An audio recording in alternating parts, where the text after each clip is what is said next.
Mr. Morris? Thanks for seeing me. Sorry I'm late. Don't worry about it. So you are applying for the job as... Research analyst. Okay. Do you happen to have a copy of your resume on you? I'm sorry, I thought I emailed you a copy. That's all right. Although you might want to bring a copy of your resume with you in the future. Well, I was kind of hoping that I wouldn't be going on any job interviews in the future. You know what I mean? Well, it's always good to know these things. Did you or did you not graduate from this school? That one did not. Technically. Because you only have 2 semesters on here, but you still filled out that you received a bachelor's in finance. That's what I was going for, so... In the future, you should write down that you have a bachelor's in finance when you actually don't. Well, Trevor's interview is underway, and I think we've all noticed some mistakes that he's made, and I'm pretty sure that his potential employer has noticed them as well. Let's take a look at some of them now. First of all, Trevor's shown up for this interview unprepared, hasn't he? It's always important to bring a hard copy of your resume, even if you've already sent one through email in advance. It shows that you're serious about the job and that you're prepared. Secondly, it's never good to make jokes about already getting the job. It's too assuming, and it makes conversation awkward. Thirdly, I think it's important to maintain eye contact and to keep your answers short and to the point. You got that, Trevor? Thanks, man, inside my head. Now, let's see if Trevor can dig himself out of this little hole that he's created. Look, I'm sorry I lied on my resume. I just really wanted to impress you.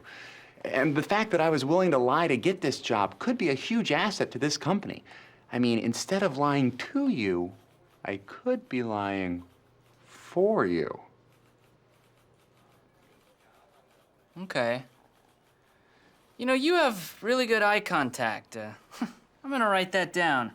You know, that sort of makes up for the whole lying on the resume thing.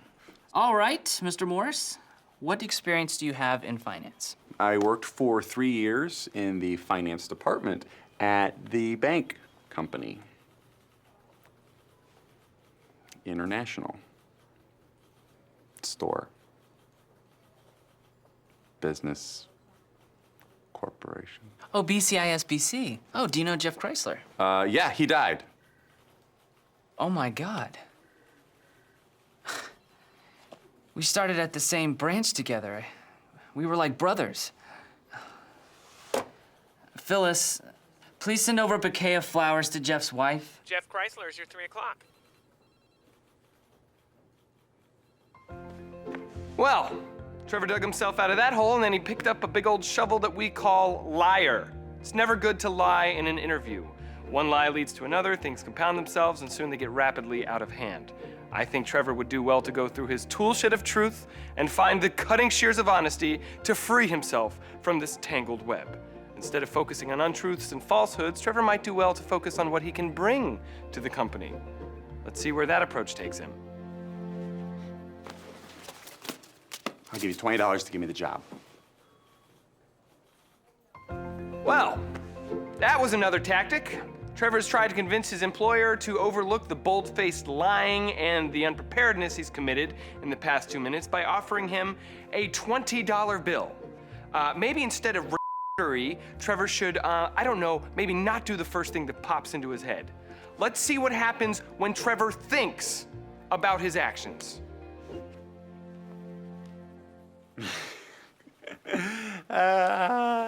Psych. Just kidding. Yeah. I have a crazy idea. How about I call Jeff in here and we'll just straighten this whole thing out, all right? Yeah, crazy. Phyllis, send in my 3 o'clock, please. Hey, Jeff, do you remember Trevor from BCISBC? Sorry, I don't recall ever meeting him. Really? 'Cause he seems to think that... He was a zombie, man. He came here to eat your brains. I tried to tell you. Oh my God! You saved my life. Welcome aboard, Mr. Morris. You start Monday. Thank you, sir. I am at a loss. Trevor seems to have gotten the job anyway. I I don't know why I'm here. You're here because of all that acid I took. What? You're a character.